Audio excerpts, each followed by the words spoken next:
আসসালামু আলাইকুম, ওয়েলকাম সবাইকে লতার রসুইতে। সবাইকে স্বাগত জানাচ্ছি নতুন আরও একটি ভিডিও দেখার জন্য। সেই সাথে সবাইকে অগ্রিম ঈদের শুভেচ্ছা রইল। সবার ঈদের প্রস্তুতি কেমন চলছে, সবাই গ্রামে গিয়ে ঈদ করছেন না বাড়িতেই আছেন, সেটা কিন্তু আমার ভিডিওর কমেন্ট সেকশনে জানাতে পারেন। তাহলে কথা না বেরিয়ে চলুন শুরু করে দিই আমার আজকের ভিডিও। দেখতে পারছেন আমি এখানে 3টা ডিম নিয়েছি। আজকে আপনাদের সাথে ডিম দিয়ে ভীষণ মজার একটা অমলেট রেসিপি তৈরি করে দেখাবো। যারা ডায়েট করছেন মেনলি তারা কিন্তু সকালে এটাকে ব্রেকফাস্ট হিসেবে নিতে পারেন। সেই সাথে বাচ্চাদেরও কিন্তু এই অমলেটটা আপনারা তৈরি করে দিতে পারেন। এটা ভীষণ হেলদি একটা ব্রেকফাস্ট। তাহলে চলুন দেখে নিই এটা আমি কিভাবে তৈরি করি। আমি অন্য একটা বলে এভাবে ডিমগুলিকে নিয়ে নিচ্ছি। ডিমগুলি যদি ফ্রিজে থাকে তাহলে কিন্তু বাইরে বের করে রাখবেন। এই তো 3টা ডিমই কিন্তু আমি ভেঙে নিয়েছি এবং 3টা ডিম একটা ছোট একটা বাটিতে নিয়ে নিয়েছি। এখন এখানে দিয়ে দিচ্ছি কালো গোলমরিচের গুঁড়া। এটা আমার বাসায় করা, আমি সবসময় ঘরে তৈরি করা কালো গোলমরিচের গুঁড়াটা ব্যবহার করি, কেনাটা আমি ব্যবহার করি না। এটাকে জাস্ট আমি ব্লেন্ডার করে নিয়েছি, এটা কিন্তু আমি শুকনো টালায় টেলেও নিইনি। আর এখানে দিয়ে দিচ্ছি আমি লবণ, পরিমাণ মতো লবণটা দিবেন আর কি। এখন আমি সব কিছু একটু ভালোভাবে মিক্স করে নিচ্ছি। আর এই মিক্সিংয়ের কাজটা করতে করতে আপনাদের কাছে প্রথমে একটা ছোট্ট রিকোয়েস্ট করে নিচ্ছি, যদি আমার ভিডিওটা ভালো লাগে তাহলে অবশ্যই আমার চ্যানেলটাকে সাবস্ক্রাইব করবেন। আর যদি আপনি আমার পেজ থেকে ভিডিওটা দেখে থাকেন তাহলে অবশ্যই আমার পেজটাকে ফলো দিয়ে রাখবেন। এতে করে আপনি এরকম সহজ নিত্য নতুন ডায়েট ফ্রেন্ডলি এবং নন ডায়েট বিভিন্ন রকমের ভিডিও পেয়ে যাবেন খুব সহজেই। আর যদি আরেকটু বেশি ভালো লাগে তাহলে কিন্তু চাইলে ফ্রেন্ডস অ্যান্ড ফ্যামিলির সাথে আমার ভিডিওটা শেয়ার করতে পারেন। এই তো এটাকে আমি এভাবে ভালো করে মিক্স করে নিচ্ছি। এটা কিন্তু আমার একদম মিক্স করে নেওয়া হয়ে গেছে। এখন আমরা পরবর্তী স্টেপে চলে যাচ্ছি। এই তো আমি এখানে একটা প্যান নিয়ে নিয়েছি আর এখানে দিয়ে দিচ্ছি আমি বাটার। এই রেসিপিটাতে কিন্তু বাটারের পরিমাণ একটু বেশি লাগে, তো আমি এখানে দিয়ে দিলাম বাটার 1 টেবিল চামচের মতো আর কি। তো অপেক্ষা করব বাটারটা মেল্ট হয়ে যাওয়া পর্যন্ত।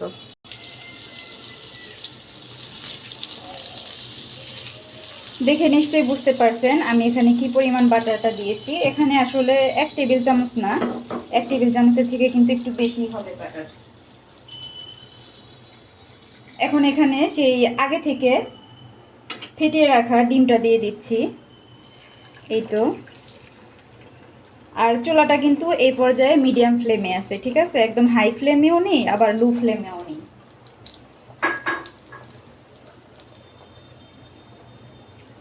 এখন এটাকে একটু এইভাবে আর কি একটু ইয়ে করে দিব।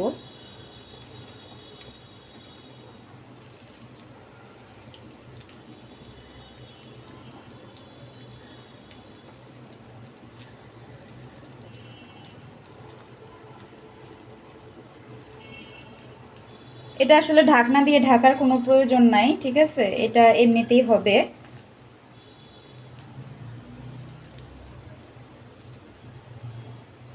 আমি ভিডিওটা আর কাটছি না, এখান থেকে আপনাদের সাথে আমি শেয়ার করছি আর কি।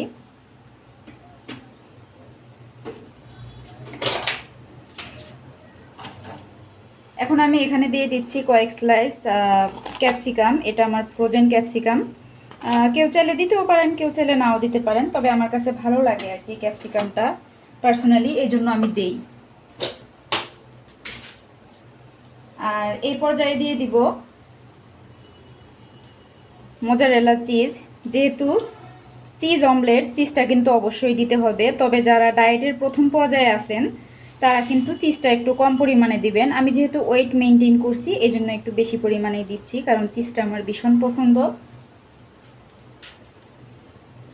আর এটা তো আমি রেগুলার খাবো না, তাই না? এই জন্য একদিন একটু বেশি খাওয়াই যায়। আর এই যে অমলেটটা দেখতে পাচ্ছেন, এটা কিন্তু আমি একা খাবো না, এটা আমার সাথে আমার বাচ্চারাও শেয়ার করবে, তাই আর সমস্যা হবে না। তো এই পর্যায়ে আমি দিয়ে দিলাম আবারও 2 স্লাইস ক্যাপসিকাম। এখন দিয়ে দিচ্ছি আবার একটু কালো গোলমরিচের গুঁড়া। কালো গোলমরিচের গুঁড়া কারো যদি পছন্দ না হয় সেক্ষেত্রে কিন্তু স্কিপ করতে পারেন। আর এখানে দিয়ে দিচ্ছি একটু চিলি ফ্লেক্স। শুকনো মরিচে কারো সমস্যা থাকলে আপনারা কিন্তু কাঁচা মরিচটাও দিতে পারেন। আমার যেহেতু ঝালটা ভীষণ পছন্দ এই জন্য আমি আসলে দিচ্ছি।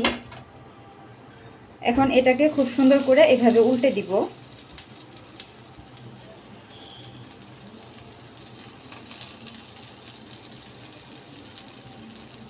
এখন আর কিছুই না, এপাশ ওপাশ করে এটাকে জাস্ট একটু রান্না করে নিব। আমি সরাসরি আপনাদের সাথে প্লেটিংয়ে চলে যাচ্ছি। এটাকে আমি একটু উল্টে দিয়েছি, জাস্ট এটা কিন্তু এরকমই হবে, খুব বেশি কিন্তু ফ্রাই করা যাবে না, আর কালারটাও চেঞ্জ করা যাবে না। কারো কাছে যদি বাটার না থাকে তাহলে কিন্তু আপনি সেক্ষেত্রে ঘি, সয়াবিন তেল কিংবা সরিষার তেল দিয়ে তো করতে পারেন, তবে সবচাইতে বেটার হয় আপনি ঘি অথবা বাটার দিয়ে করেন, আপনি একদম বেস্ট টেস্টটা পাবেন। ঠিক আছে, আমাদের অমলেট কিন্তু রেডি, আমি আপনাদেরকে সার্ভ করে দেখাচ্ছি। এই তো আমি কিন্তু অমলেটটা পরিবেশন করে নিয়েছি, আর এটা দেখুন কতটা সুন্দর হয়েছে। আর সাইড ডিশ হিসেবে আমি সাথে নিয়েছি পিনাট সালাদ। এই সালাদটাও আমার ভীষণ পছন্দের, সেই সাথে অমলেটটাও আমার ভীষণ পছন্দের। এটাই আমার আজকের ডিনার। আমি আপনাদেরকে একটু কাছ থেকে দেখাচ্ছি এটা কতটা সুন্দর হয়েছে। আশা করেছি আমার এই সহজ এবং সিম্পল রেসিপিটা আপনাদের ভালো লেগেছে। রেসিপি ভালো লাগলে রেসিপি কিন্তু অবশ্যই একবার ট্রাই করবেন। এই অমলেটটা ভীষণ মজার হয়ে থাকে আর হেলদি কিন্তু অবশ্যই বটে। এই সালাদটা কিন্তু ভীষণ মজার, আমার ভীষণ প্রিয়। আমার যখনই ডায়েটে ক্ষুধা লাগে তখন কিন্তু আমি এই সালাদটা বানিয়ে খাই, আমার ভীষণ ভালো লাগে আর পেটও কিন্তু ভরে যায় খুব অল্প সময়েই। খুবই অল্প পরিসরে এবং খুবই সহজভাবে আপনাদের সাথে শেয়ার করলাম আজকের এই চিজ অমলেট। যারা ডায়েটে নেই তারাও কিন্তু এটা খেতে পারেন, এটা অনেকটা পিৎজার মতোই কিন্তু লাগে, ভীষণ ভালো লাগে খেতে। ট্রাই করবেন একবার হলেও। সবাই অনেক বেশি ভালো থাকবেন, সবাই সবার জন্য দোয়া করবেন, সবাই সাবধানে যে যার মতো ঈদ পালন করবেন। আল্লাহ হাফেজ, আসসালামু আলাইকুম।